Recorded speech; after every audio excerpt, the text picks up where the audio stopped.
আমি কইছি সাইডে দেশে তাই না 5টা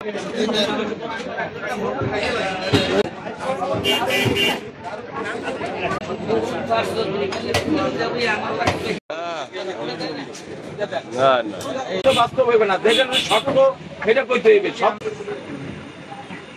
হ্যালো বসে আছেন তো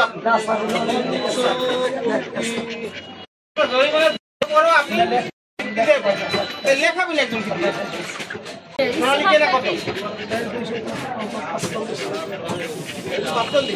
ভাষাটা দেখালেন না ওইরকম রাখবেন আমাকে এরকম মিথ্যতা কইয়া ভাই বানাই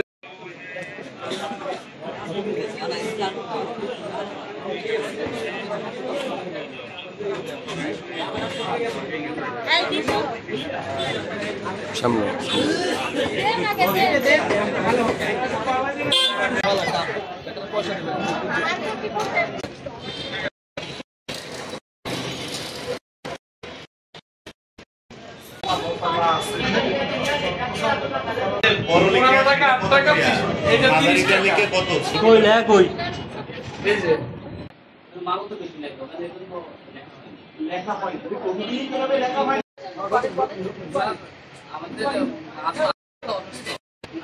আপনি এখন আমাদের দিকে আপনি লিখতেছেন তাইলে আপনি লিখতেন সাইকেল দোকান তাকে কি বলেন ছিল না কিছুক্ষণ আগেও আমরা যখন এখান থেকে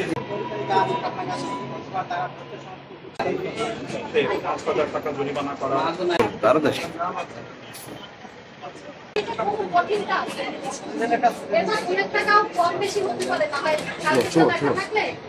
টাকাটা একটু গোনা দেন আপনি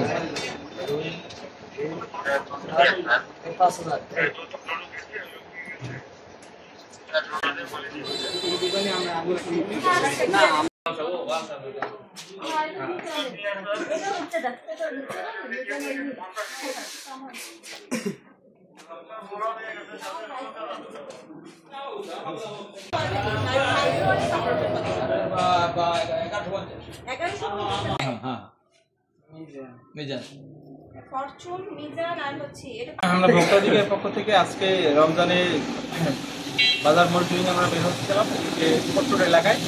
সেখানে মূলত আমরা দেখেছি যে মুদির দোকানগুলোতে মূল্য তালিকা আছে কিনা, বিশেষ করে নিত্য প্রয়োজনীয় পণ্যের মূল্য তালিকাগুলো তারা সঠিকভাবে সংরক্ষণ করছে কিনা এবং তারা ভোক্তাদের সাথে কীরকম দামে বিক্রি করছে প্রতিটি পণ্য। তো সেক্ষেত্রে আমরা ভোক্তাদের একটা অভিযোগ ছিল যে একটা দোকানে তেলের দাম বেশি নিয়েছে। তো আমরা আসলে সেখানে আমরা লোক পাঠিয়ে সেটা প্রমাণের চেষ্টা করেছি। তো তিনি আসলে বেশি দামে বিক্রি করেছেন, আমাদের কাছেও করেছেন। তদন্ত সেটা বেরিয়ে আসছে এবং সেখানে ব্যবস্থা গ্রহণ করা হয়েছে। এছাড়া এটা অভিযোগ ছিল। এর বাইরে আমরা 6টি প্রতিষ্ঠানে 17,500 টাকা জরিমানা আরও আদায় করা হয়েছে। সেখানে কোনো কোনো ক্ষেত্রে মূল্য তালিকা ফার্মেসি ছিল, আর মূল্য তালিকাই মূলত সমস্যা ছিল যে মূল্য তালিকা নেই, অনেক জায়গায় ভাউচার সংরক্ষণ করছে না। তো এই বিষয়ে আমাদের অভিযান অব্যাহত আছে।